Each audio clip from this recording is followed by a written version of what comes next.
presented by Mortgage Right. I'm your host, John Sarianides, and as always, I'm joined by my partner, the illustrious Kevin Stone. Kevin, how are you this evening? Illustrious. I'm good. How are you?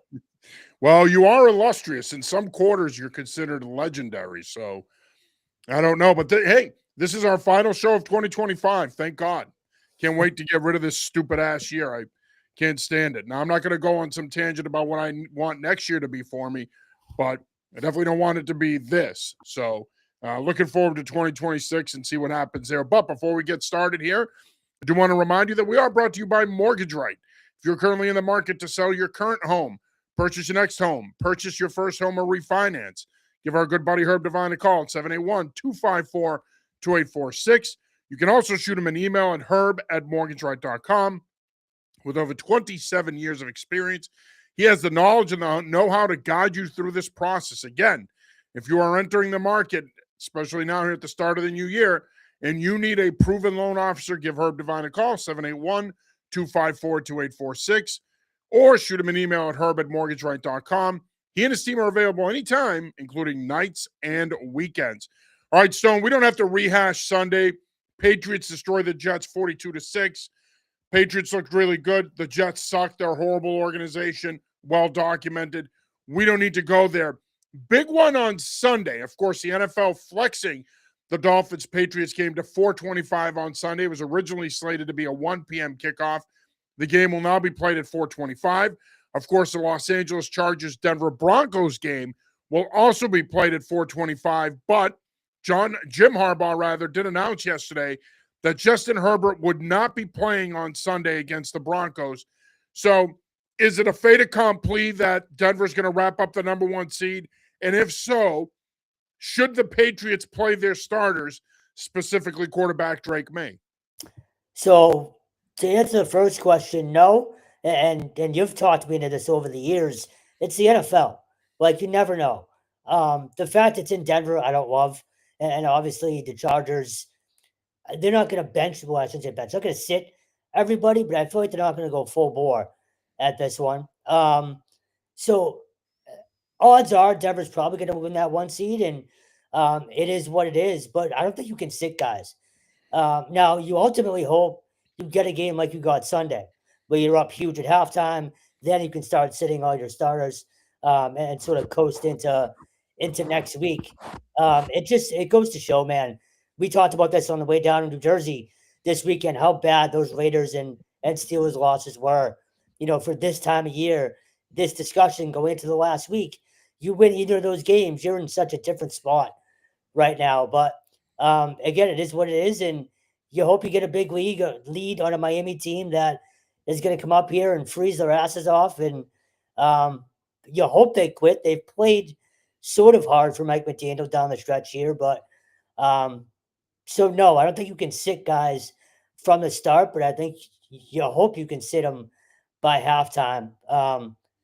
Can Trey Lance go into Denver and pull off a miracle for you? Maybe, but I doubt it. Yeah, you can't sit guys. Unfortunately, you don't know how that game's going to play out. You can't base it on an assumption that they're probably going to win because Justin Herbert's not playing. So therefore, we're going to wave the white flag, go with our backups, and accept our fate. And another reason you can't do it is because Jacksonville, technically speaking, is still in play for the 2 seed. So you can't sit your starters for this one. You got to play them. To your point, you hope that it plays out like it did this week in New York, where you build a big lead and maybe you could start getting guys out in the third quarter. But overall, you don't have a choice. You got to play them because you never know. Stranger things have happened. Chargers somehow find a way to win. You win, you find yourself the number 1 seed. But even if the Broncos win, you secure the 2 seed. You've already secured the division. I think you have to play your guys. It would be nice to rest some guys and give them a break. And it's a sad reality of the format now when a team like the Green Bay Packers can come out and say, we're going to sit a bunch of guys because we're locked into the 7 seed. But the Patriots can't sit anybody because they're still in the mix for the 1 seed and they want to secure the 2 seed. So it is what it is. The system isn't exactly fair, but you can't sit guys. You got to play your guys. Bottom line, you need this one. And look, you win this one and you go 14-3. And I'm not going to sit here and say whatever happens the rest of the way doesn't matter. You're a Super Bowl contender. The hope is you get to Santa Clara and you win your 7th Super Bowl. But the bottom line here is 14-3 after going 4-3 the last 2 years, 4-13 rather, the last 2 years. That's a remarkable season. And again, I'm not saying regardless of what happens after this or anything you do beyond this is gravy or an added bonus, blah, blah, blah. No, you're a Super Bowl contender. But to have the year that they have had, it's remarkable, man. And I struggle sometimes to wrap my brain around that with how bad they've been the last 2 years. Again, going 4-13 each year. I struggle to wrap my brain around the fact that potentially on Sunday, this team can win a 14th game. That's crazy to me. Well, especially just because we've seen what it's looked like up close the last few years, right? Like just the locker room dynamic, even on Sunday, that road locker room, it was just so different than in years past. And again, obviously winning helps that. And clinching the division a few hours later obviously was different too. But just it's night and day. Every aspect of that team, from the media, situation to the locker room vibe on a daily basis to game days on Sunday. Like the buzz around there, again, when we walk in the stadium, it's been so different. So, yeah, it's crazy. And I do hope fans sort of are taking this in because, and again, we talked about this on Sunday too. This schedule is so much harder next year. This is not going to happen again. You're going to win like 10, maybe 11 games, and that's going to be a really good year for them. But sort of take this for what it is, just in terms of lightning in a bottle and one of those crazy Patriot seasons that, we might have an MVP candidate. Well, not candidate, we might have an MVP winner in this whole thing too. And a He coach of should the year. be. Yeah. Yeah. And a coach of the year winner and maybe a comeback player of the year winner. Who knows? So sort of take this for what it is. It's just sort of a special season. And yes, it might be the start of a dynasty, but it's probably not going to look like this next year. No, you said it. I mean, their schedule next year is brutal, and we've got all off season to talk about that. As far as Drake May winning the MVP, he's the MVP of the league, in my opinion.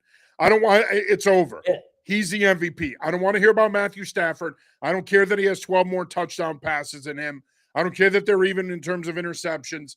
I don't care what advantages he has statistically in certain categories. In my opinion, Drake May is the MVP of the National Football League for this season.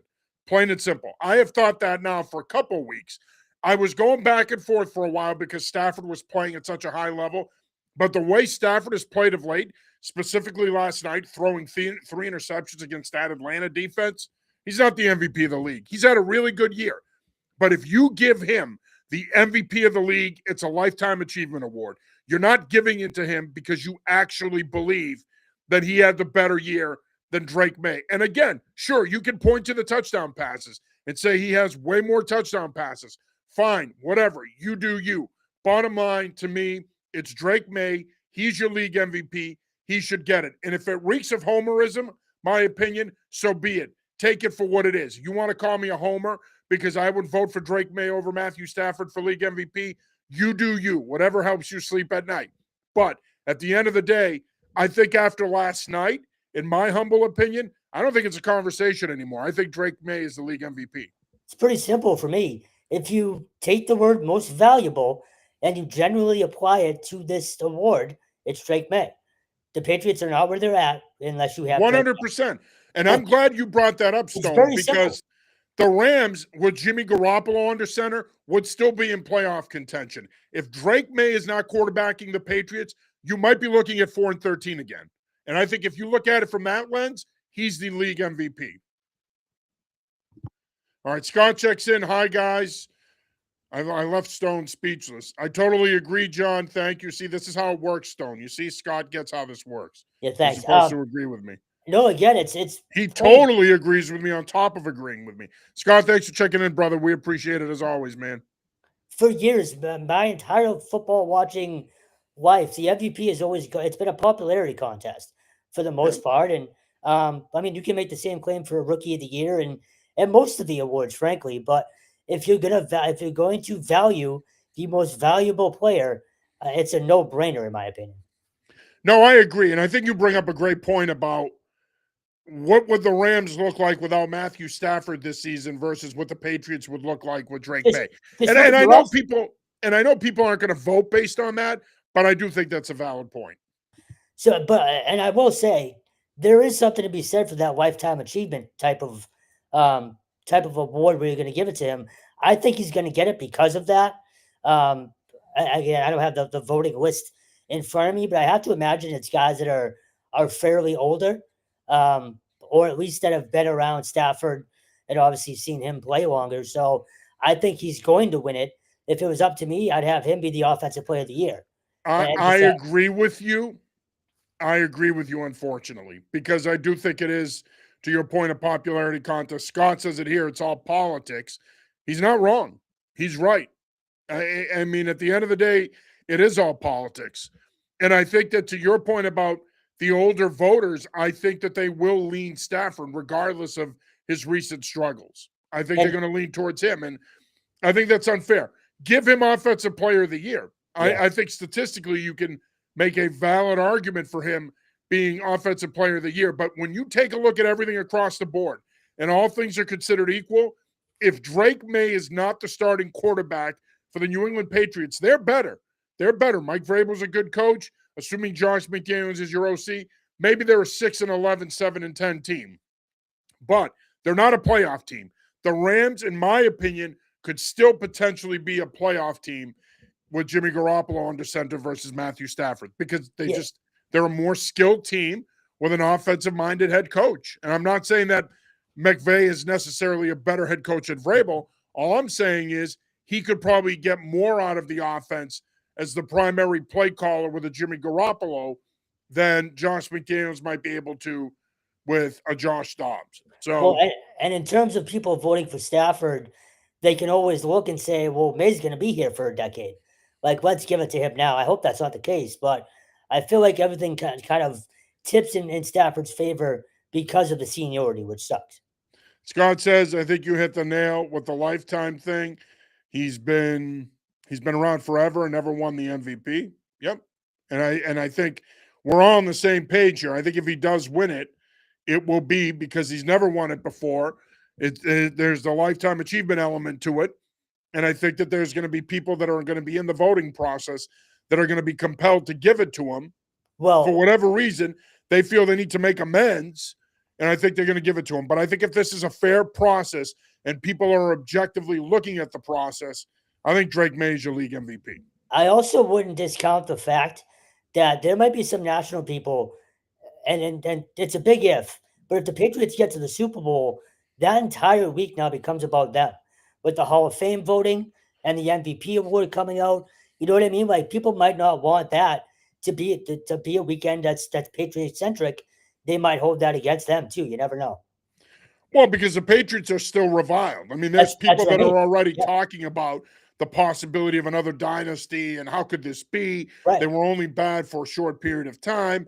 Now they're good again, blah, blah, blah. I'd pump the brakes, I'd pump the brakes on the dynasty talk. It's way too early for that. We know how volatile the NFL could be and how it's a year-to-year league. All you got to do is look at the Washington Commanders. They're the best example of that. So I would go easy with the dynasty talk. We're not anywhere near that point yet. They've had a great year. None of us really saw it as much as we thought Vrabel could turn it around. We didn't think they'd be this good. We didn't think they'd be in contention this soon. But you brought up a term that I think is also very applicable when it comes to this football team. It could also be lightning in a bottle. The schedule is much tougher next year, as we said earlier. There's no guarantees you do anything remotely like this next year. So, again, I think you can call this whatever you want it. They win Sunday, they're 14-3. They've got a quarterback who's been in the league MVP conversation all year. I think he should stay in that conversation. Scott asks us how we're doing tonight. Well, it's the last show of 2025, Scott. Stone is sick. I survived hanging out with Stone all day. We're doing okay, all things considered. We got playoff football on the next few days. I'm good. That's right. Stone's Mr. Silver Linings all of a sudden. He did tell me, though, on the way home, he's got a lot of New Year's resolutions that he's going to be working on. So one of which is to not be as curmudgeon-y as he's been and to have more of a positive, upbeat look on life. So we'll see. Scott says we are spoiled, and I love it. At least we are winning again. We could be Miami or New York Jets fans. Yeah, I look, I wouldn't wish being a New York Jets fan on my worst enemy. I was going to say, you went off on this the other day. I did. Right, too. That they are pathetic. They effing suck. And it's not just that they effing suck. I mean, I look back at that game on Sunday. The place was about 75% full. 60% of the fans that were there were Patriot fans. There's no atmosphere there. Even if this football team was good, it's a lifeless atmosphere there. MetLife Stadium is cavernous. The press box is big and it's spacious and it's nice. It's nice to not have to go up and down like we do at July with the red and blue levels. But that's about it. That's about the only thing I liked about it. It's a drab place, and it reflects how poor the New York Jets are and the New York Giants, because they suck ass too. Both are bad franchises right now. And I think MetLife Stadium and the whole atmosphere there encapsulates just how bad professional football is in New York right now. Well, I completely agreed with your point the other day. Look, it's been bad around here. Feel better, Stone. Scott's wishing you to feel better. I hope he feels better too, because I don't want to listen to him bitch and moan about being sick. Thank you, Scott. The other day it was, and you talked about this, as bad as it's been for the Patriots, it's only a few years. Like, those Jets fans have been miserable for so long.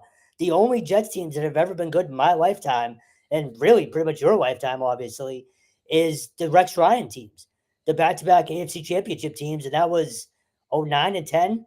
I think they came in here in 10 and won that playoff game after you beat them 45-3. So you've been on this a lot. Patriots fans that have bitched the last 3 years need to kind of relax.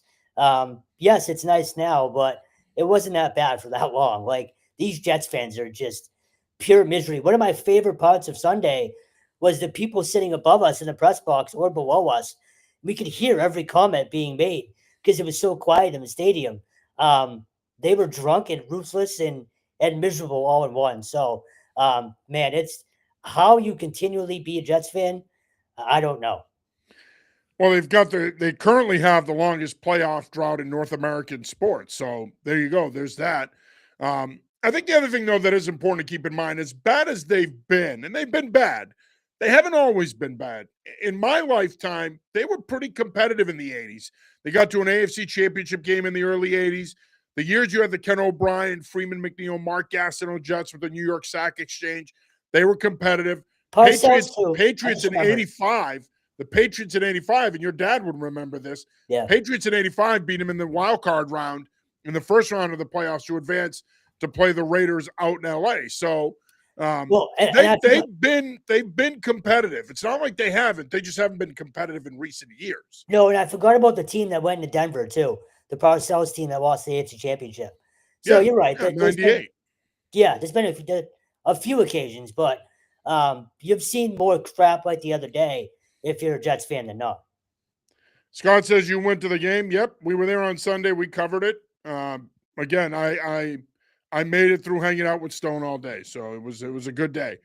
Even with Rex, they pretty much tanked when it counted. Yeah, and I think, and I'm glad you brought up the Parcells years, Kevin, because again, you've seen it in spurts. You go back to the early 80s, they get to an AFC title game. Those teams were pretty competitive in the mid 80s. Then they're dormant for about 10 years, and Parcells shows up. He gets them to an AFC title game in 98. They lose to the Denver Broncos. Then you talk about the Rex Ryan teams in 09 and 2010.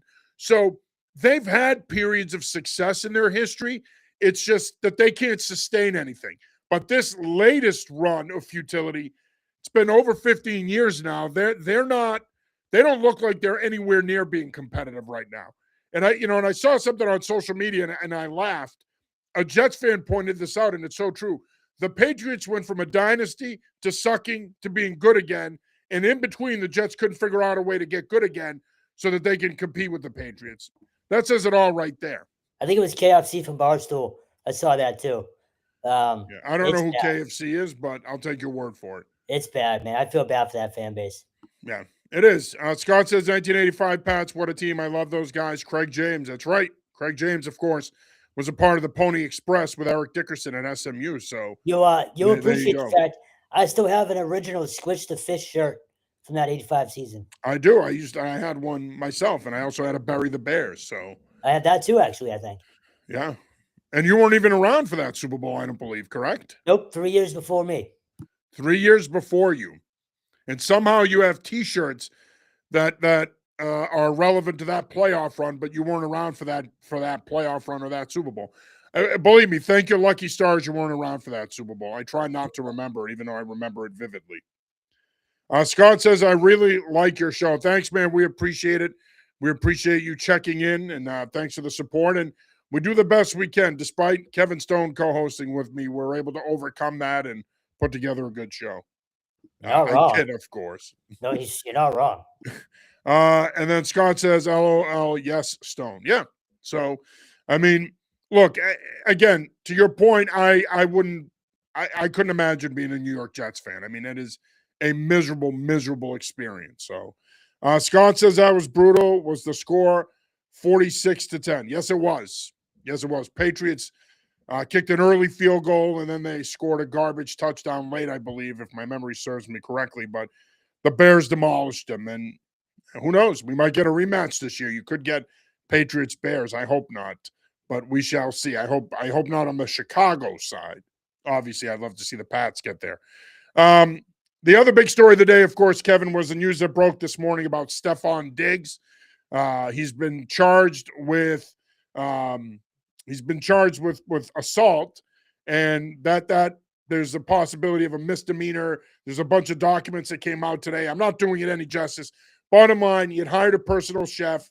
He didn't pay her for a month's worth of work.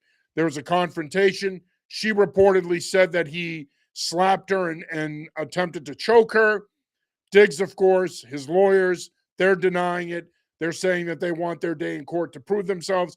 There's some talk that they were also in court today to attempt to settle the matter.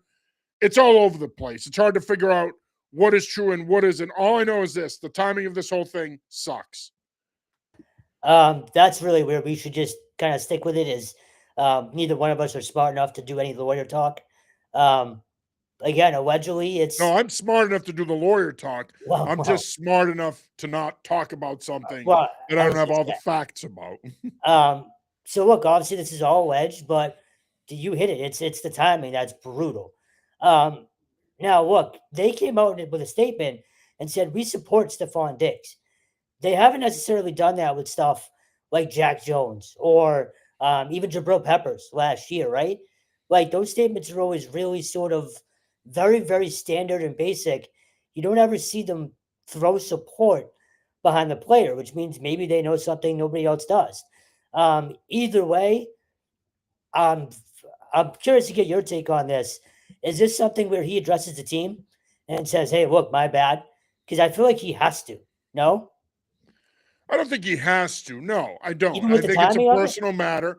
I think it's a personal matter. I don't think Vrabel's going to make him get in front of the team and say, "Hey, I screwed up. I'm sorry." I don't think that's going to happen. I think until they have all the information, until they gather all the facts, I don't think they're going to do anything about it. They put out their statement. They've basically said if the league intervenes, we support what the league decides to do. We support Stephon. They're saying all the right things in the statement, all the things they should say. But if I'm Mike Vrabel, I don't make Stephon Diggs get in front of his teammates and say anything. This is a personal matter.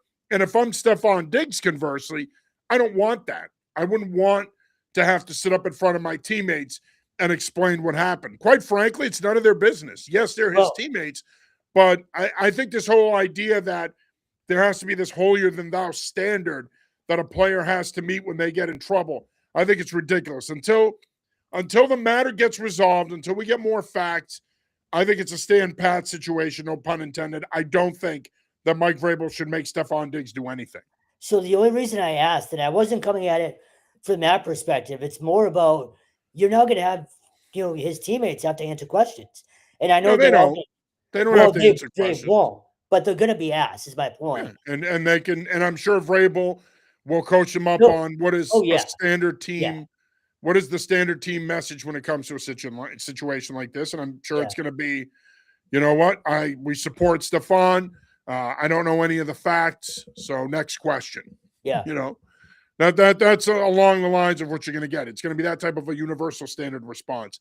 Well, Mr. G Fetty checks in. Imagine being a fan of a butt fumble. I don't think people are fans of the butt fumble, but I get your point. Imagine being a Jets fan. Thanks for checking in, Mr. G. Fetty. We appreciate it, brother. Scott checks back in. I read a little bit. It almost sounds like BS. Of course, I'm going to be a homer, but is this guy that dumb? Well, I don't know if he's that dumb, Scott, but he did make a good decision during the offseason over the spring when he was on the boat with the substance. So we don't know what that substance was, so we don't want to speculate. But I don't know. I don't know.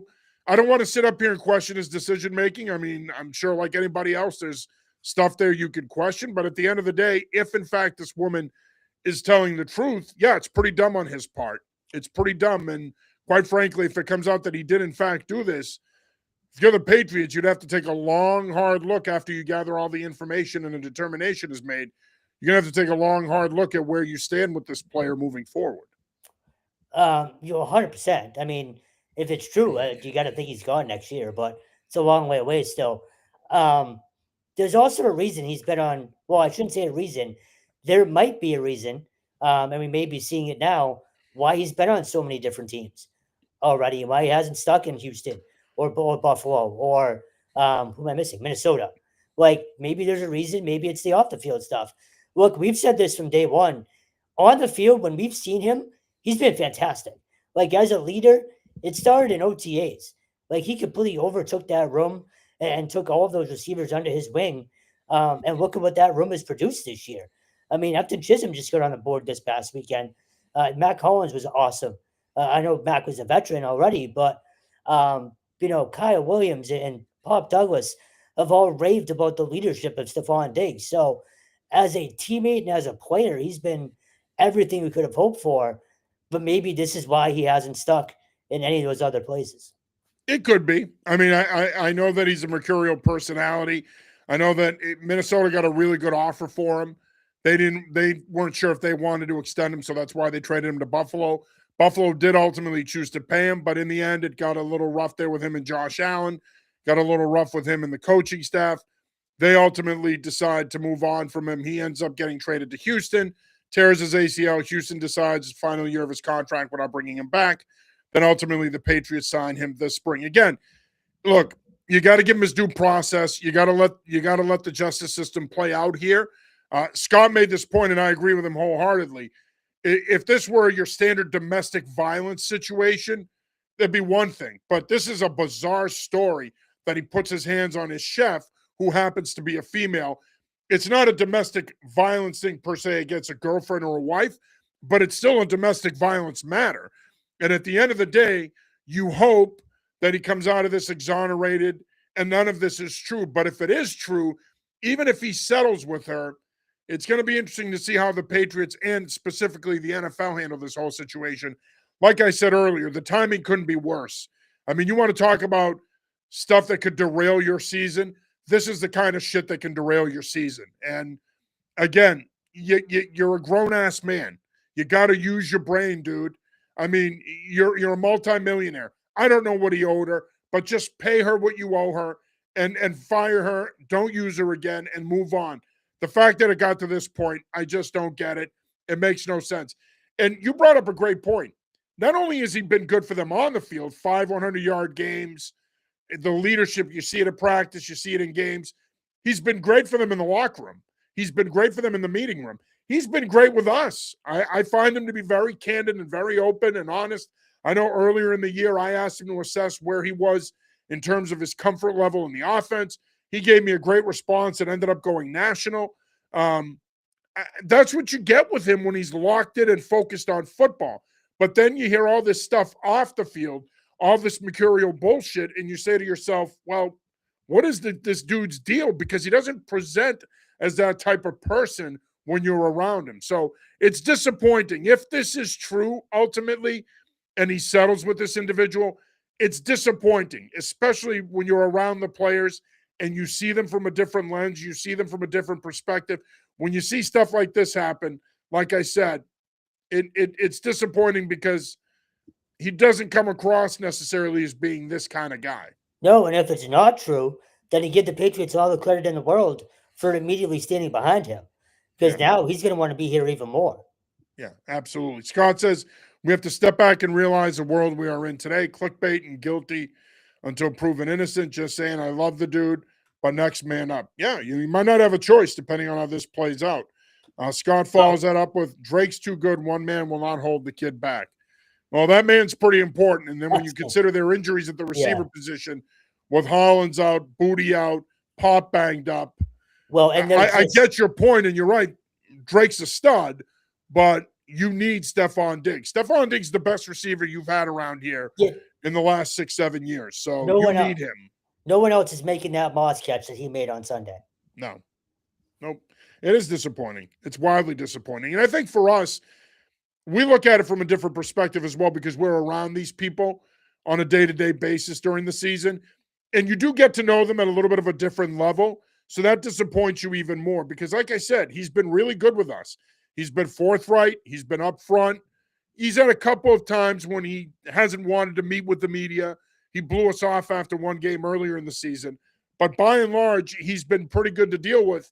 And I think he's shown a lot of leadership on and off the field. And you hope that these are just strictly allegations and he's proven to be innocent and nothing comes out of this. But who knows? And in terms of the disappointing factor, and I said this is my first reaction today. There's been so much goodwill built up with the fan base this season, no matter whether he's guilty or innocent here, especially the women fans, there's going to be a black mark for him now. Like, either way, it takes away some of that goodwill, regardless of what happened, just being in this discussion. Yeah, Scott says, look what Chiz did the other night. Oh, yes. The Efton Chisholm fan club is in full effect now. It'll be like, I think the last time we saw such a love affair with a player was when Bailey Zappi was roaming the Patriots sidelines here a few years ago. These guys on the practice squad want to be a part of it as well. They do, but those guys are also on the practice squad, and they're not Stephon Diggs. Like, his route running is solid, so I'm assuming Mr. G. Fetty is an Efton Chisholm fan as well. He says, Chisholm has been electric even in college. I'm surprised we got him and nobody drafted him. He broke Cooper Kupp's records in college. I don't think he has anything to do with Diggs, though. No, and I think you're going to – and I'm glad you brought that up, Mr. G. Fetty, because the production in college spoke for itself. All that being said, I do think Efton Chisholm was going to start to carve out an even bigger role for himself here. In light of the injuries to Hollins and Booty, I think we were going to see more of him anyway. Unfortunately, you don't want his role to multiply 10 times more now because of all this BS with Diggs. So, again, you hope it gets clarified, but who knows? You hope it doesn't have to, but if it does, I also love the idea of Josh McDaniels being the one to get him creatively involved. If anybody can do it, it's him. This guy, like Brady, elevates his fellow player. I'm assuming Scott is talking about Drake May. And then he also says, I loved Zappy.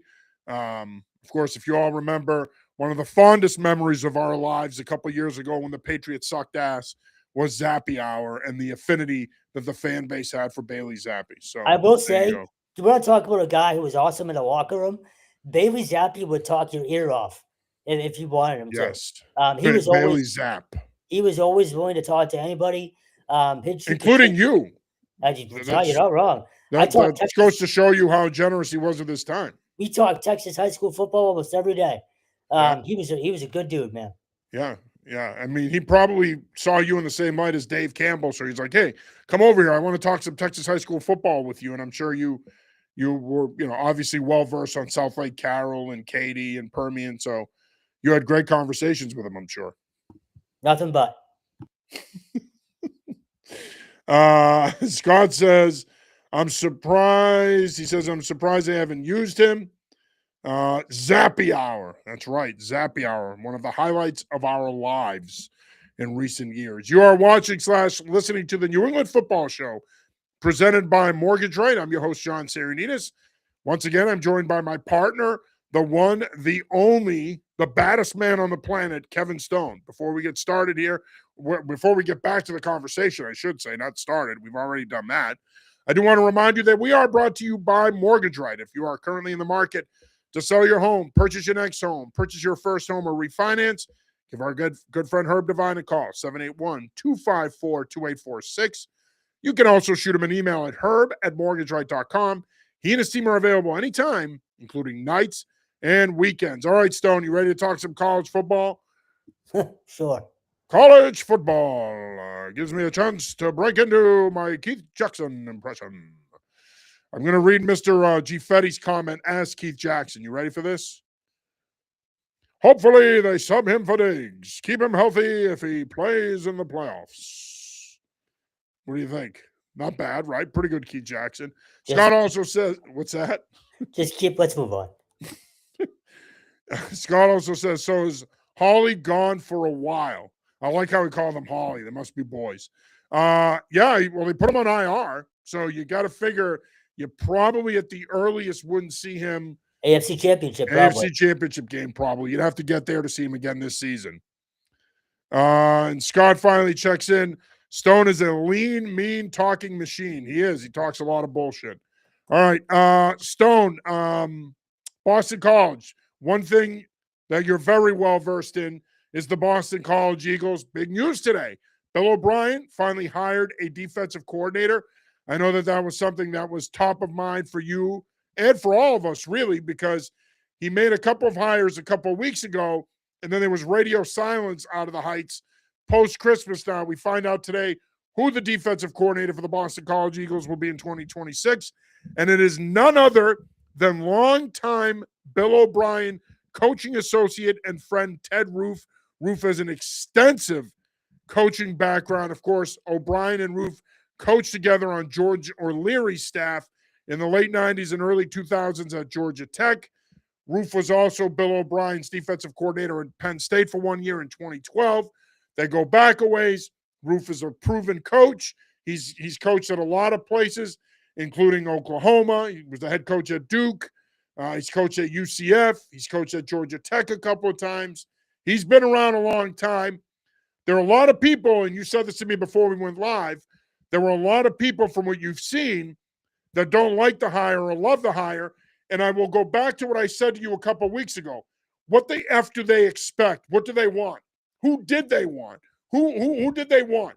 Who did they have on their defensive coordinator wish list that didn't get the job? I mean, again, I love how people act like they know so much about the available assistants that are out there in the world of college football. But at the end of the day, and you said this, and it's so true, you can't be surprised he hired Ted Roof. The situation that Bill O'Brien is in, he needs to close ranks. He needs to surround himself with people that are going to be loyal to him, that he can trust. Ted Roof is a good coach. He runs a good scheme. He can trust him. He's going to be loyal. That's why he hired him. I think it's as simple as the communication. You want a guy that you know is going to be on the same page with you and speaking the same language from the jump. You've been saying this for a few weeks, ever since Tim Lewis was let go. You kind of corrected me on this.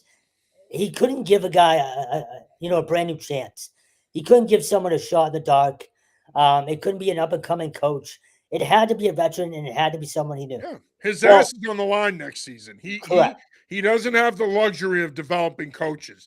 He needs guys that can coach, that can help him turn this thing around and win football games. He doesn't have time to develop coaches. That's not going to happen in the situation he's in. No. Now, the relationship that's more interesting to me is him and Kenyatta Watson. Because Kenyatta Watson's obviously, he's leading the recruiting now. You have a GM. Your GM, especially in college today, it's recruiting and mostly all recruiting. Like, Kenyatta's not going to have staff say or anything like that. At least I don't think so. I don't know if you do, but I think his job. No, I don't think he's going to decide who's on the staff. But to your point, he's going to lead your recruiting efforts. I was just saying, he's going to be heavily involved in who you bring in the portal, who you bring in from the high school ranks. Correct. That's where he's going to be mostly involved. It's not. It's a general manager. It's similar to a general manager in the NFL from a player acquisition standpoint. Mm-hmm. But the GM doesn't hire the staff. Like in the NFL, the head coach hires the staff. Right. So I bring that up. That relationship is going to need to be good because you're reshaping the entire defense now. Your defense was your biggest problem last year. You gave up 30-plus points 8 times, I believe, including 600 yards to Georgia Tech. So that defense needs a complete overhaul. You have some guys coming back, but you also, and we're going to get to the portal in a minute, you're also losing a ton. Whether it's graduation, whether it's the portal, whatever it may be, him and Kenyatta Watson need to be on the same page when it comes to bringing guys in. They're going to be extremely active in the portal on both sides of the ball. They're not going to have a choice. No, you hope this relationship builds quickly, not just between O'Brien and Watson, but the rest of the staff and Watson too. They all need to be on the same page in terms of hunting in the portal and bringing the right guys in. So I have no problem with the hire. You can look at his resume and sort of look at it two ways. One, you mentioned it, he's been everywhere. Like the guy's been to every major program seemingly. So, well, A, you can ask, why is that?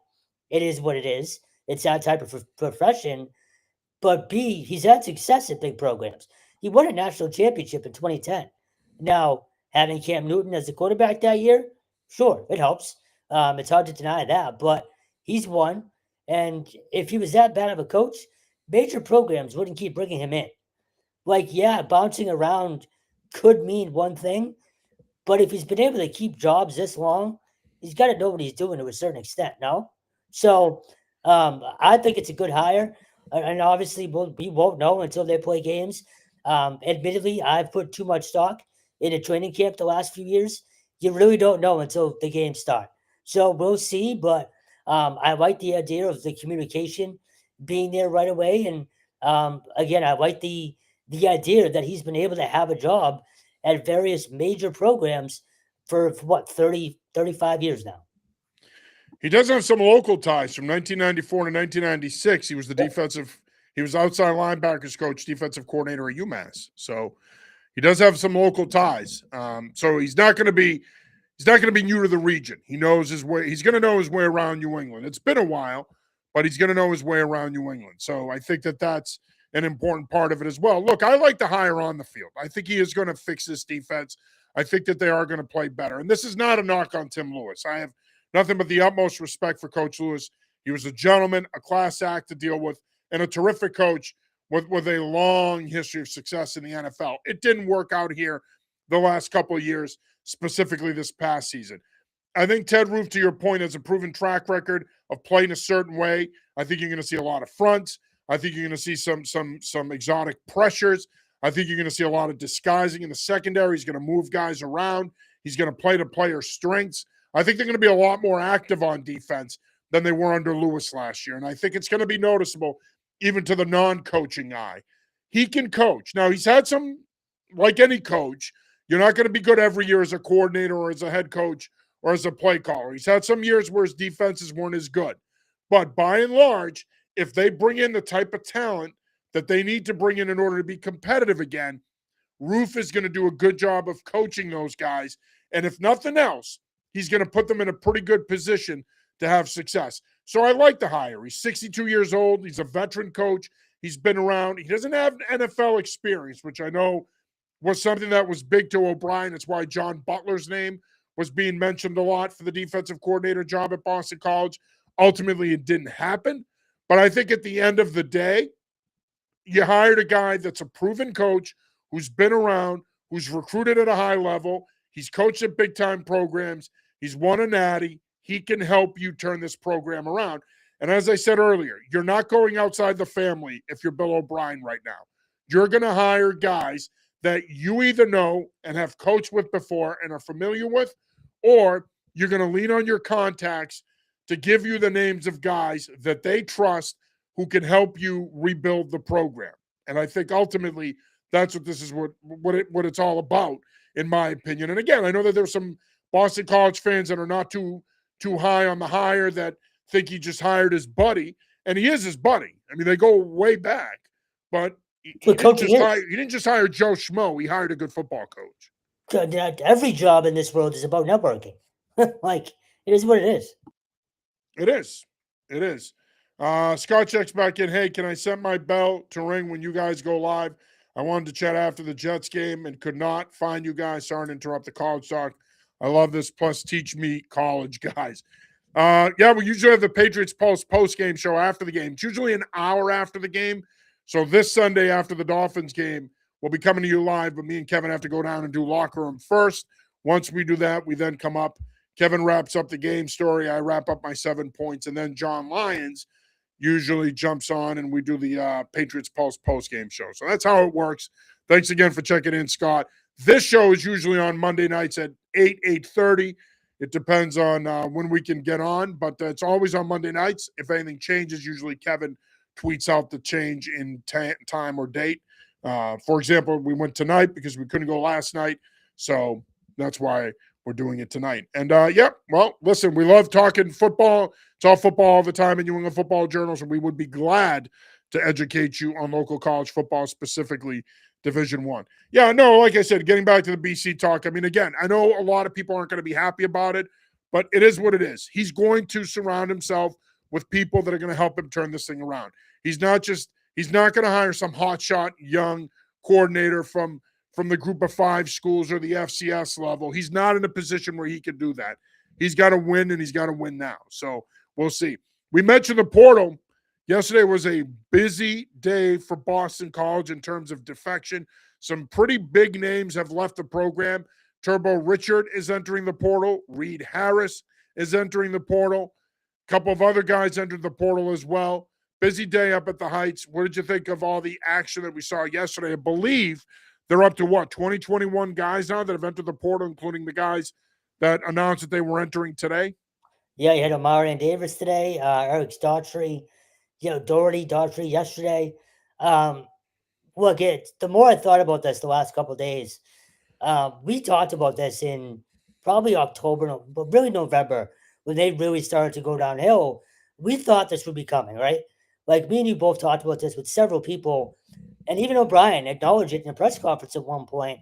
I can't remember which week it was, but he said, look, we could have a decent amount of kids leave, but and I do remember O'Brien saying, but I've had a pretty good track record.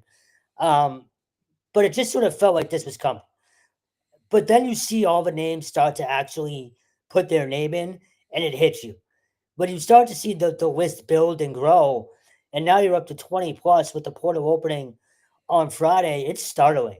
And I was hearing about Reed Harris on Sunday night on our drive back.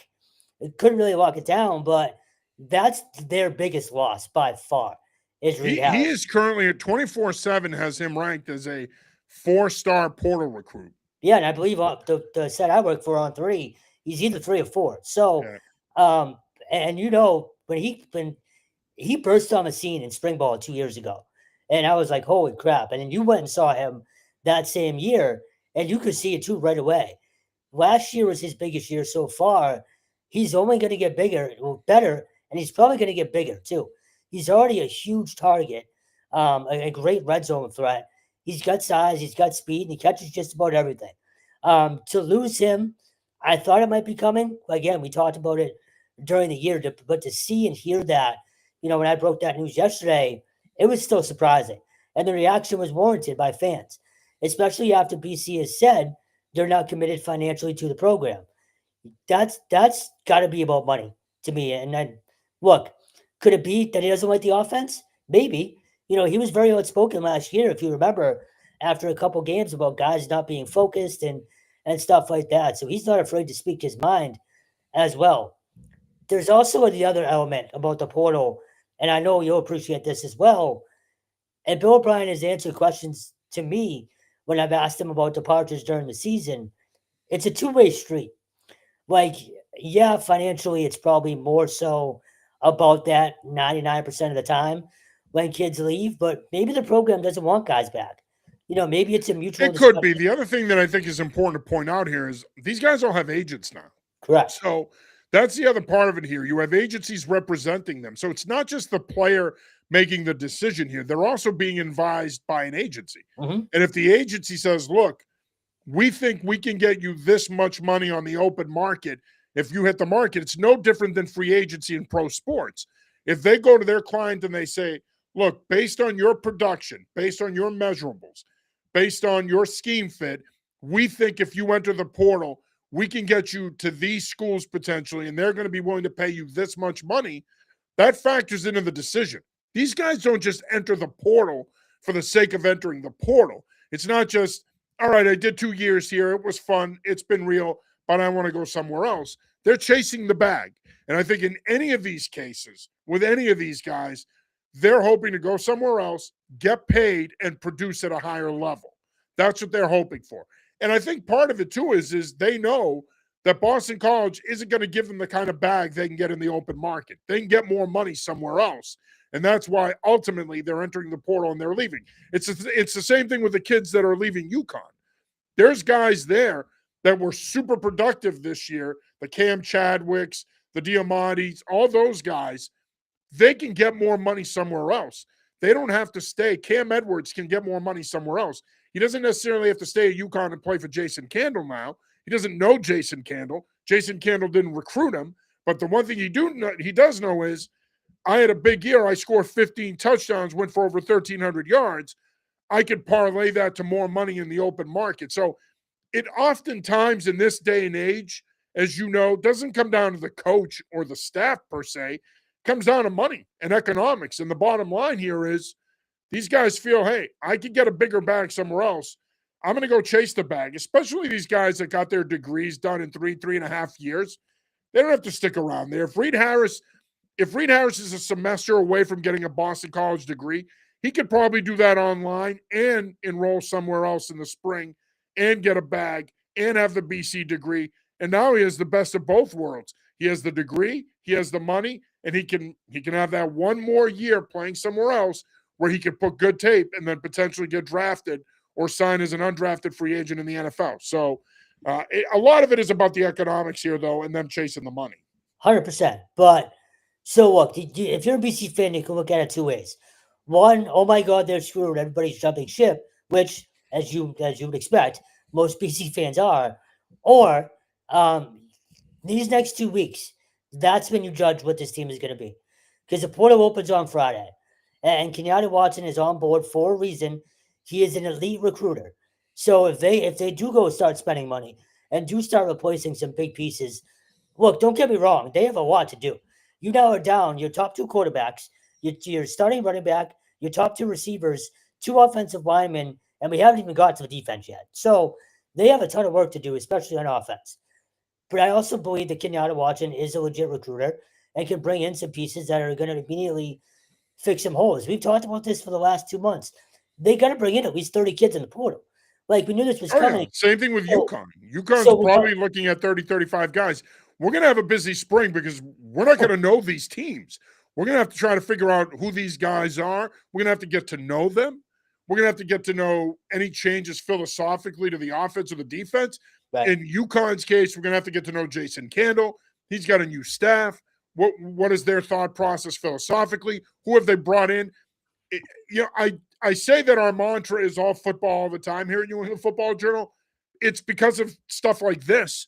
We literally have stuff that keeps us busy every day, 52 weeks out of the year, 365 days, man. Football has changed now. The portal has changed everything. It's all consuming.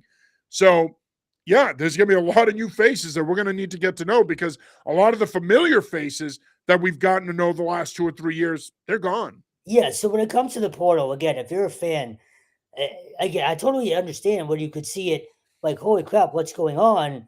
Especially with a guy like Reed Harris or Turbo for BC. You said it to me yesterday, Turbo might go to the SEC. Like, he could get a bag too and end up making a serious name for himself. But if you're a fan, you need to remember these discussions were going to happen no matter what. Like, the coaching staff and a lot of these players, who knows, maybe Watson and O'Brien sat down with these guys and said, look, we need to upgrade the portal. Go get whatever you want to get. And that's where you're getting all these departures from. A lot of the guys are also younger guys, too, who weren't going to see playing time because BC probably told them, we're doing this, this, and this in the portal at your position. So it's such a hard thing to read these days. You know how I feel about the portal. It's such a hard cover for us because you don't know if these kids are going to be here in a year or if they're going to be here for 5 years. So they're not going to be here for 5 years. How much we can guarantee. But my point is, if you're a BC fan right now, I understand why you'd be terrified of where this program is. They've given you no reason to believe, more so above the staff, that they're fully committed. If anything, they've made the staff's job harder. I won't go down that road right now. We don't have time. But I'd say don't worry yet. See what they do in the portal these next 2 weeks. We talked about this months ago. There was going to be a big overhaul. It's just when you see all these names going in at once, it's startling. And I get it if you're a fan, but pump the brakes, see what they do. Then we can start kind of judging what this might look like. Scott adds, how much are these guys making money wise? A lot, a lot. Depends. Well, It BC, depends on who it is. I mean, there's tiers, but it depends on who it is. But in some cases, they're making 6 and 7 figures depending on so the position and the player and where they're coming from. I'm glad we got this question now. I'll ask you. Deuce Knight, the kid from Auburn, 5-star commit or 5-star recruit in the portal. What do you think he gets on the open market? Because BC's obviously going to be tied to him. At least a mil, right? Yeah, probably anywhere from So 1.5 to 2.5 million, possibly even more. and so Dylan Varnigan made The thing 600 is, though, when you look at this quarterback market right now, there's some big names on the market. Rocco Becht, Yeah. Dylan Raiola. There's Knight is now going to enter the fray. There's some big names in this market, man. Well, so I only asked because Dylan Varnigan made $600K here last year, and he was their highest paid player. So if you think BC is going to get the elite of the elite, you hope not for that kind of money. No, a kid like Deuce Knight can do a lot better than $600K. Exactly. So that's where that statement a few weeks ago now comes back to bite BC in the ass because we've heard nothing since, and you've had 21 kids enter the portal. So now it goes back to that discussion of what's the commitment above the staff? Do the people who are in charge really care? Because if not, you're making the staff's job harder, and they can only shop at a certain level when it comes to the portal. They're going to be only able to shop at a certain level. Even if they make more of a financial commitment, man, you are not going to be able to keep up with the Miamis, the Clemsons, and the Florida States in your own conference. You're not going to spend to their level. I'm sorry, you're just not. And if people at Boston College think I'm talking out of my ass, or Boston College fans think I'm talking out of my ass, it's fine. Think whatever the hell you want. I really don't care. At the end of the day, until you prove us wrong, you cannot convince me that they are going to spend more money in the portal to bring in players than those programs will. They're not. They're not. The difference, you're creating a culture of the haves and the have-nots, but it's not just between the Power Fours and the Group of Fives, man. There's also going to be tiers within the Power Fours of schools that can spend and schools that can't. And those that can spend are going to win. Look, Virginia went out and spent last offseason, and they ended up winning 11 games in a bowl game. So unless you're willing to spend on the level that they did, your talent upgrades aren't going to be so astronomical that you're going to go from 2-10 to 10-2 in a bowl win. No, but I do think BC fans shouldn't be afraid to expect at least a little more. Like, you need to be competitive at least. Like,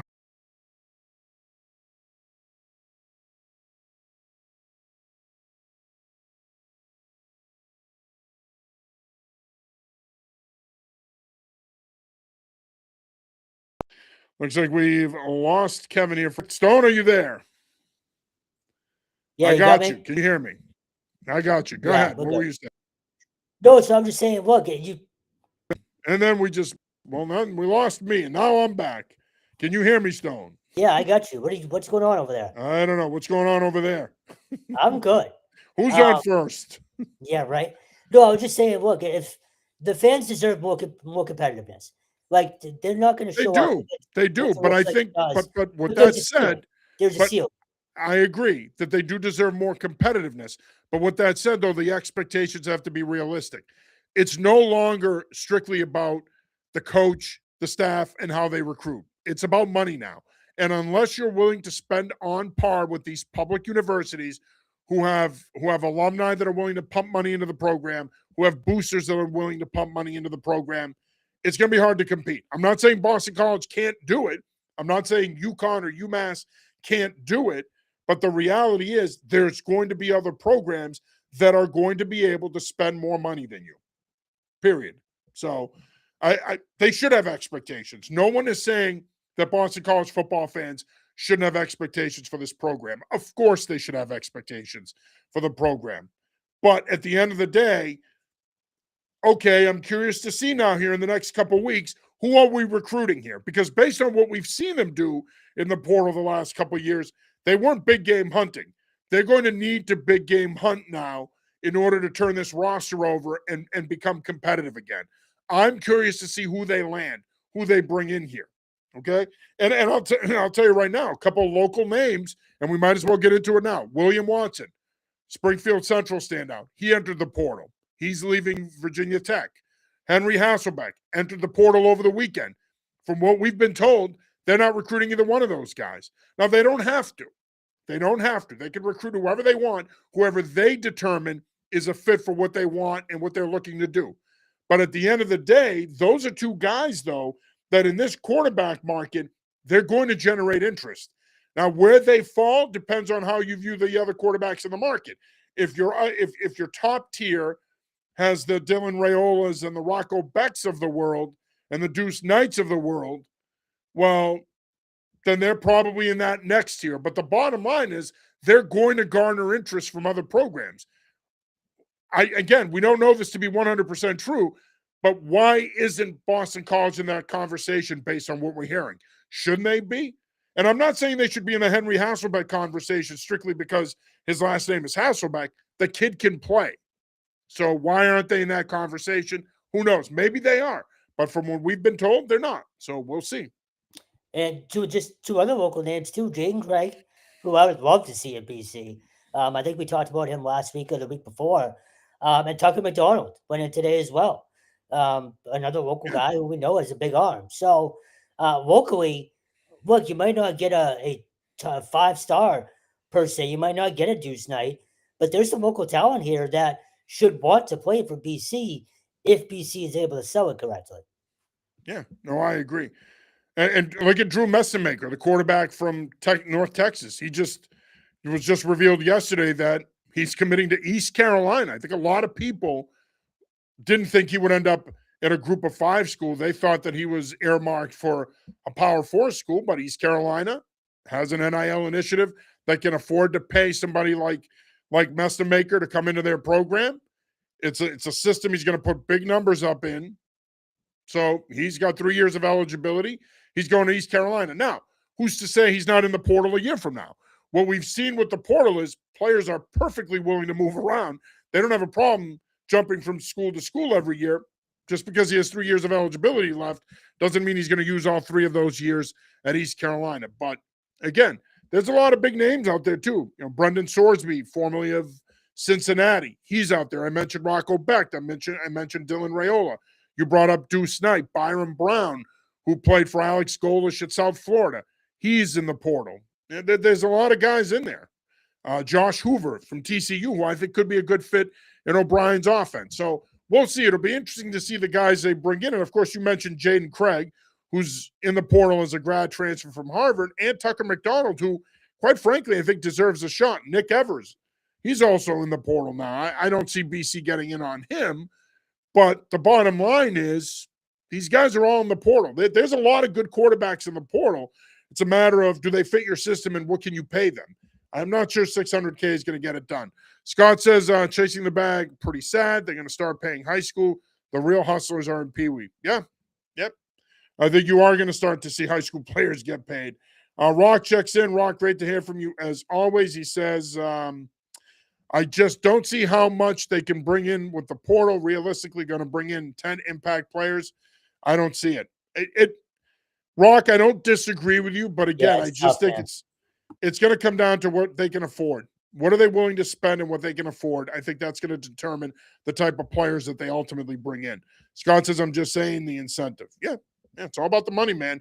Listen, I've said it for years. They opened Pandora's box twice, and I used to say it all the time before all this stuff went down. I used to say, if they don't control, if they allow students to start indiscriminately transferring because coaches can leave programs, that's going to destroy the sport. I'm okay with NIL, but it's got to be regulated and it's got to be a level playing field. Somehow the NCAA found a way to screw that up too. So the NCAA screwed all of this up. They allowed the portal to run wild, and now they're trying to rein it in, and it's good luck with that. And forget about NIL. You're not going to fix NIL. NIL is going to be the Wild West now forever. So it is what it is. This is the world of college football, man, and I think it's going to drive a lot of people out of it. Either they're going to look to go to the NFL, which that's not exactly a secure place either, or they're going to just walk away from coaching altogether because it's literally you're constantly recruiting players now 365 days out of the year. It's not just certain windows that you're recruiting players. We mentioned UConn. Of course, UConn also has had a ton of activity in the portal. Several key players, I mentioned them earlier, Cam Chadwick, Cam Edwards, Diamante, the linebacker, Lee Mollett the third went into the portal today. Tucker McDonald went into the portal today. Victor Rosa, Nick Evers made it official yesterday. Jason Candle is going to be starting over with this program. A lot of turnover for this UConn program. Of course, Ben Marakowski and Carson Cassidy also went into the portal earlier this offseason. It's to be expected. Jamora leaves, coaching change. Guys want an opportunity to see what they can get in the open market and potentially play for someone else. Maybe they don't think they can play in the new systems that are coming in. But the bottom line is that UConn roster is going to look drastically different than what we have seen here the last 3 or 4 years under Jim Mora. Yeah, but it's weird. I feel more positive about their situation than I do about BC, and they don't have a conference. And it's mostly because of Candle. Like we talked when he first got hired about how good his recruiting classes were. Now he has a chance to basically shape it in the image that he wants right off the bat. Like usually when you have a head coach, and I guess I'm more so thinking NFL, but it applies to college to an extent. There's already a lot of guys there. Like when O'Brien took over for BC, most of those kids stayed. Like he didn't really have his team, and we talked about this until last year. Candle's going to be able to have one of his teams right off the bat. So it's going to be interesting to see. I can't even speak. It'll be interesting to see how quickly he develops what he wants that program to be. He's going to be able to do it in the portal really right away. It also depends on what they end up doing at certain positions, right? Like if I'm him, I do everything I can to keep Cam Edwards. I don't think UConn financially can match the bag he's going to be able to get in the open market, but I would do everything I can to keep him. I would also be aggressive on the quarterback market, and I would swing big. Somebody like an Aiden Childs who entered the portal out of Michigan State, someone like that could be a really good fit in that UConn offense. I would swing for the fences at the quarterback position. Really, this applies for all three of the FBS programs in our area. If you're going to put your money into the portal, you got to start there because, like any other level of football, if you have a quarterback, you have a chance. You don't have a quarterback, you don't have a chance. It's that simple. But I think a guy like that is somebody that I would at least take a run at. You know, we talked about Deuce Knight earlier, possibly another guy that I would possibly take a run at. But bottom line is, you know, you said this and it's true. They're all in the same boat in many ways. And it's UMass too. UMass is in the same boat as well. And UMass now needs a new offensive coordinator because Mike Bajakian has since left the program to take the quarterback's job at Michigan State. So that's the other part of this as well. I mean, Joe Harasimiak has a lot of work that he needs to do. We lost Kurt Anderson a couple of weeks ago. Did fill that internally with Brian White. But overall, they're going to have a lot of work to do as well. They've had a fair amount of defections also. Yeah, for them, it's just, I feel like it's take whatever you can get. Like, I know they're going to shoot for legit talent, and they should. You're an FBS program. But man, it's just the idea of selling that right now. You're right. Harasimiak he's got an uphill battle ahead. Yeah, listen, it's going to be hard to get players in there, not academically. I think you can get players in there academically. It's going to be a money thing. Do you have the money? And then you're also fighting the stigma of it being a losing program in Amherst, Massachusetts. And, you know, and you're not, listen, let's be honest, you're not shopping in the same aisle of the supermarket as the big boys in your area are. The reality is Boston College, UConn, they're shopping in a different aisle. They're shopping at Wegmans. You're shopping at Aldi's. It's just that simple. No offense to Aldi's, but that's the reality of it. So what the hell is Aldi's? Should I know that? You should. But the fact that you don't doesn't surprise me. I mean, you're not exactly cultured. Let's put it that way. It's a supermarket, Stone. You've never heard of Aldi's? I figured that, but I didn't know what kind. These years you've never heard of Aldi's? Literally never. Well, now you know about Aldi's. They have affordable food there. It's depending on what it is. Some of it is better quality than other items, but good crackers, chips, peanut butter, decent meat selection. That's what they're known for. But yeah, Aldi's. No. So all these years you didn't know about it. Scott checks back in. Human nature, he says. He then says, throw someone over 100K. Things are okay. Let's just chill and go to the Outback Steakhouse, maybe Red Lobster, Ruth Chris, even. Yeah. I guess you could take people out for dinner. Sorry to rant, he says.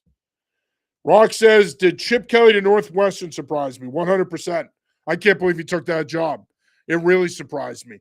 I thought he could potentially end up back at Ohio State with Ryan Day now that Brian Hartline is leaving after the season to take over at South Florida. I also thought he could potentially end up in a bigger program with national championship aspirations.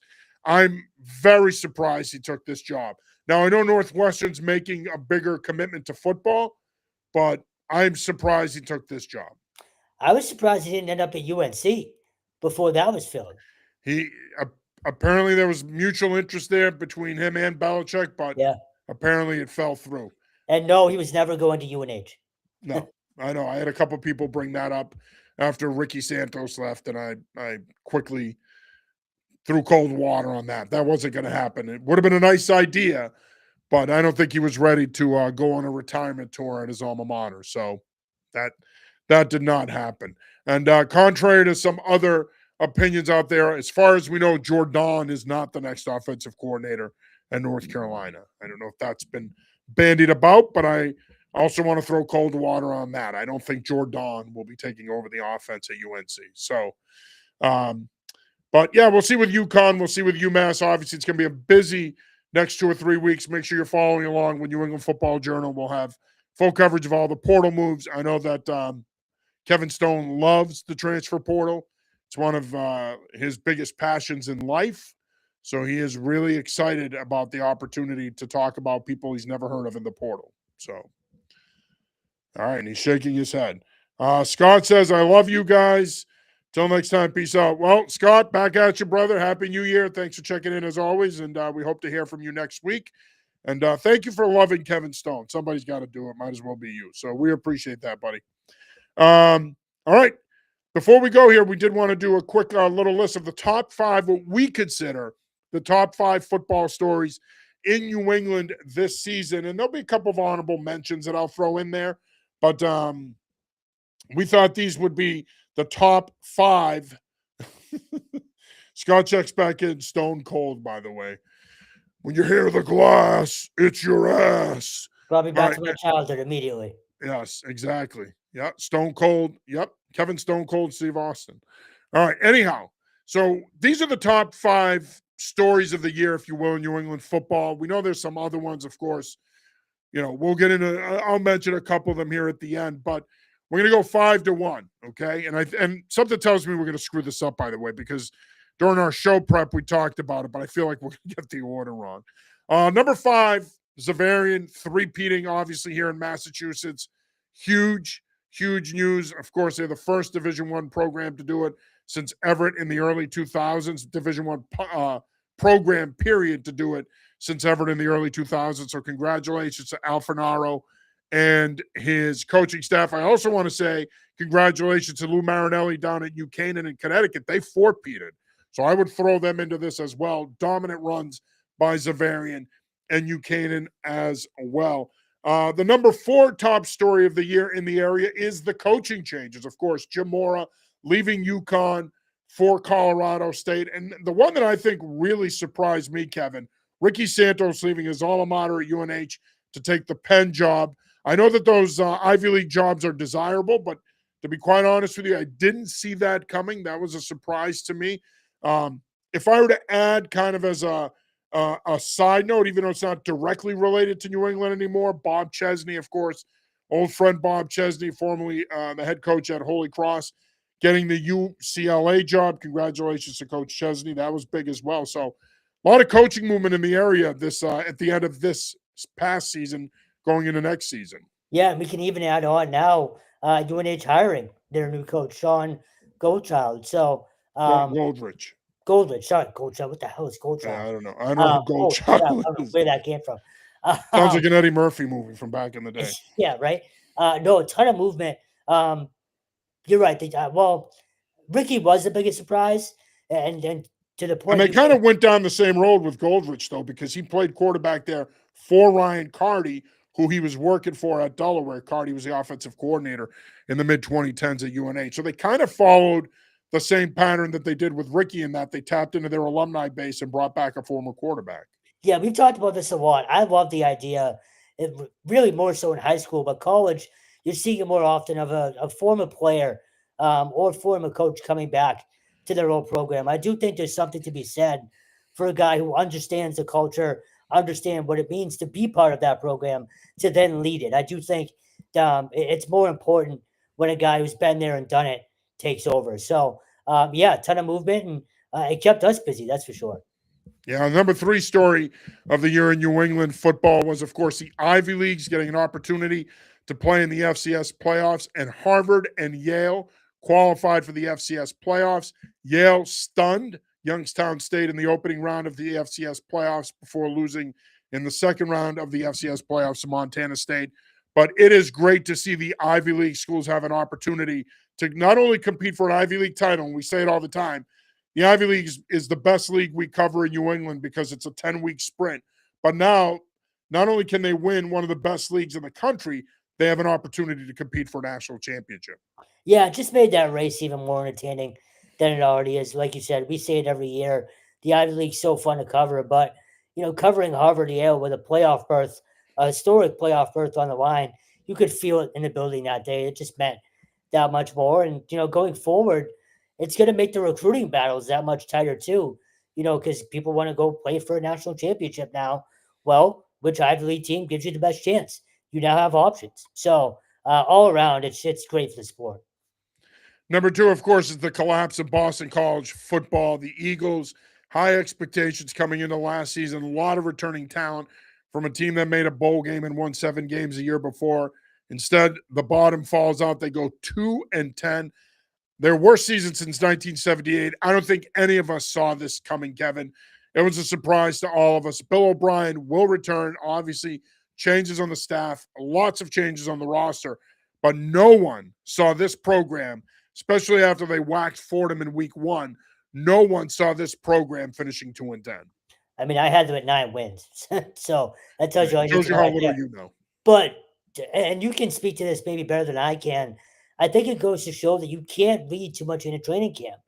Like, we saw them, how good did they look in camp? They looked unbelievable at certain positions that they ended up being really bad at. And then on the flip side of it, though, and I think tight end is probably the best example of this, a kid like Kalen Chazinski, who wins the starting job right away and never loses it. Ty Lockwood, another guy who just hopped in the portal, came from Alabama and never earned a role. So not only did they have whiffs in the portal, but they also had kids step up and still found ways to collapse. Like everything that could have gone wrong went wrong. I know we talked about it a lot. The injuries were brutal, and they were to some key players really at the beginning of the year. Like Drew Bowery got hurt in training camp. We couldn't talk about it at the time, but they were banged up from the jump. So between the injuries and the snowball effect, I talked about it a lot this season. I really believe in that snowball effect. Crap runs downhill, and it just ran downhill for them this year. Again, I thought they were going to be a 9-win team coming out of training camp, but it just goes to show you never know until they hit the field. Yeah, no, I agree with you, but I didn't think they looked that good in camp. But again, I did not see Not 2-10. 2-10 though. No one did. No one saw 2-10. It was an epic collapse, and I think the disappointing thing in it is I think that people did have high hopes. I mean, let's not forget the year earlier, people were babbling about how he was building a monster over there, and now all of a sudden, people were wondering if he was going to keep his job after the season, and all the monster nonsense had subsided. But I look, I think he's got an opportunity to make amends this year. It's a big year. It's a make or break year for Bill O'Brien. Let's not mince words here. He knows that, and we're not saying anything that isn't already well known in terms of his future with the program. But the bottom line is they need a really, really, really good offseason. They need to bring in a lot of talent. He obviously turned things around with the coaching staff. They need to have a really good spring. They're going to need a good camp this summer because next fall is a big season for Bill O'Brien in this football program. And in many ways, I don't want to sound hyperbolic here, which is your specialty, but this is a big year coming up for the Boston College football program as a whole, no matter who the coach is, because in many ways, if they struggle again, now the conversation becomes, okay, how does Boston College fit into this world of the transfer portal? And what does this mean for the long-term future of the football program at Boston College? Can they be successful in this era of the portal? Can they be viable in the ACC? It could potentially bring on a whole different conversation if this program struggles again in 2026. So none of us saw it coming. It surprised us all. But in many ways, it was a reminder that it doesn't take very much for you to go from being competitive to non-competitive at all. They proved that this season. Of course, the number one story in New England football for 2025, I should say, of course, is the rise of the New England Patriots again. It all started in January when Bob Kraft fired Gerard Mayo, hired Mike Vrabel. Mike Vrabel came in, had personnel control, hired an all-new staff. They made a splash in free agency. Fast forward about 8 months later, and they're 13-3 and have an opportunity, an outside shot at being the 1 seed in the AFC and a good shot at being the 2 seed and finishing 14-3. Look, we talk about not seeing the Boston College collapse. I'm going to echo the same sentiment here. I also didn't see this. None of us saw this Patriots team. As much faith as we had in Mike Vrabel and what he was doing this offseason, none of us saw 14-3. And I'll take it a step further. I'm not sure people in that building saw it either. They're going to tell you they did, and they're going to talk supremely confident. But come on, man. I don't think, even with that schedule, I'm not sure a lot of people saw this team potentially winning 14 games. No, it's almost a year to the day. Vrabel was hired January 13th of last year, and you might be hosting a playoff game.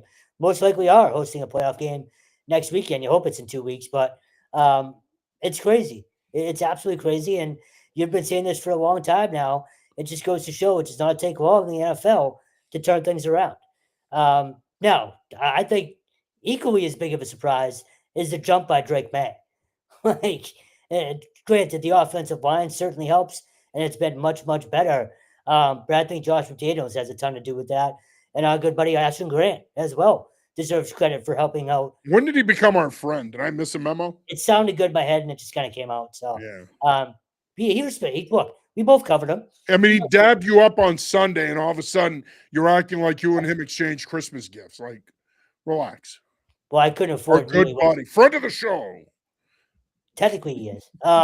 He's none of those things. Well, you just happen to run into him. I could see if you called De Palma friend of the show. We've known Vinny forever. We covered him at BC. Vinny's a friend of the show, friend of New England Football Journal. Ashton Grant, he dabbed you up Sunday, and all of a sudden, you and him are hop skipping down the street as besties. Come on, we both covered him. No, I know I did. Who, Ashton? Yeah.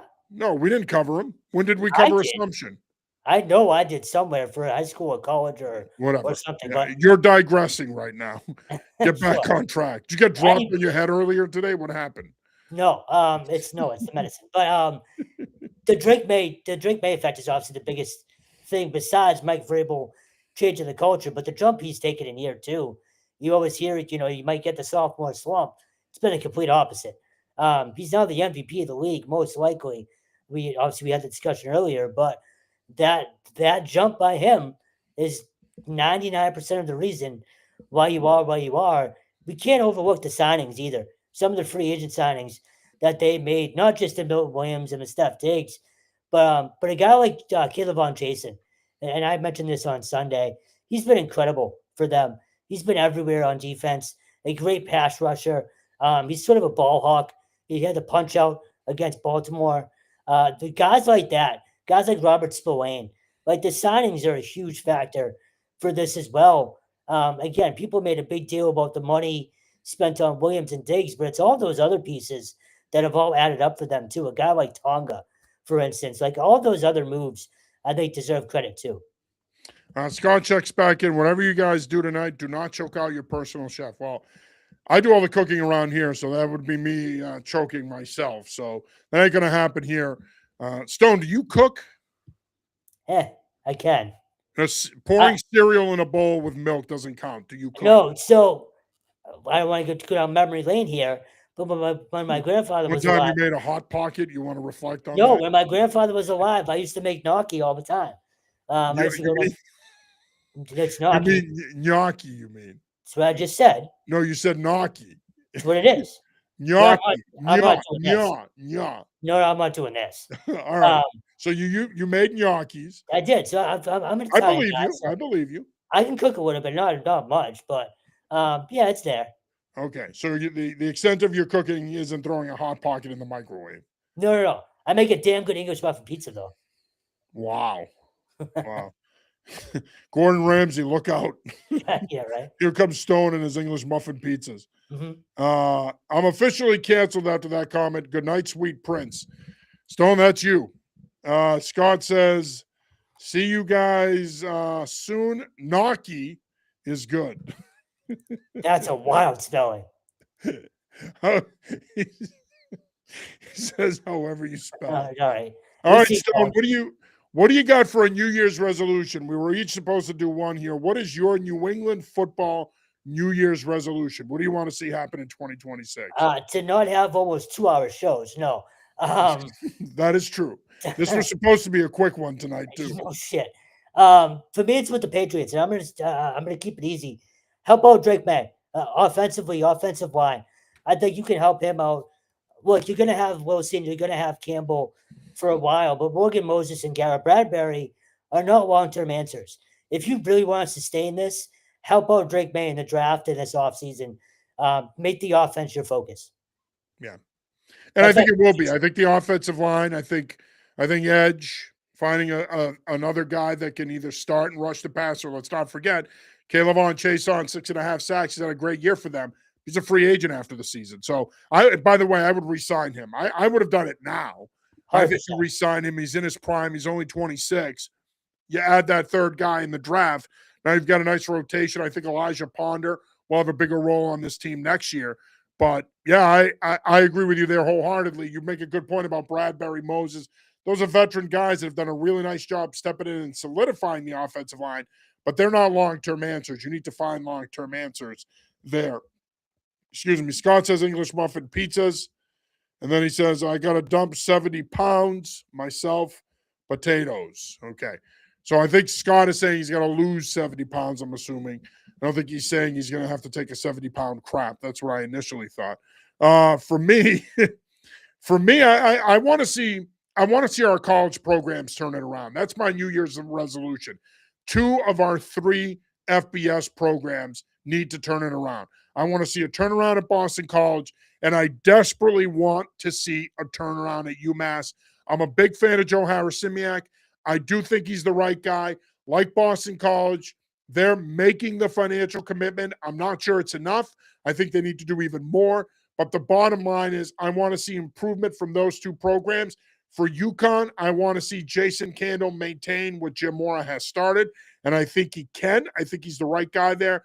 And for the other college programs in our area, I want to see continued success. I want to see maybe a Dartmouth or a Brown make a run in the Ivy League next year and possibly make the playoff. I want to see URI maintain what they have done the last couple of years. I want to see UNH get into that conversation. I think Jordan Stevens has Maine going in the right direction. I want to see Chris Merritt turn things around at Bryant. So Holy Cross, too. Holy Cross, too. I want to see Dan Curran turn things around there. So I'm going to go full broad spectrum here and say I want to see a college football revival in our area. It's good for our business when our college football teams are good. Quite frankly, it hurt our business this year that our college football teams were not good. It hurts our coverage. So we want it because, A, we root for the programs, and B, it's good for our business. So I want to see Boston College be competitive again. UMass, be competitive. Holy Cross, be competitive again. The more teams we have that are competitive, the better it is for us. So I want to see our college football programs turn things around in 2026 and be more competitive. All right, Stone, final thoughts here before we wrap up this marathon final show for 2025.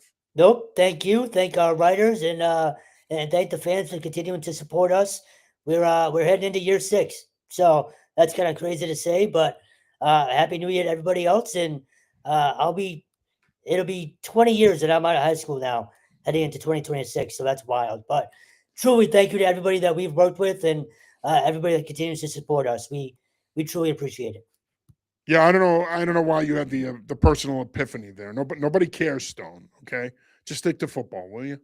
No, but I'm going to echo your sentiment, though. I want to thank all our writers and contributors for doing a phenomenal job this year. It's not easy. Somebody said this to me a couple of weeks ago. They said it's amazing how much ground you guys cover.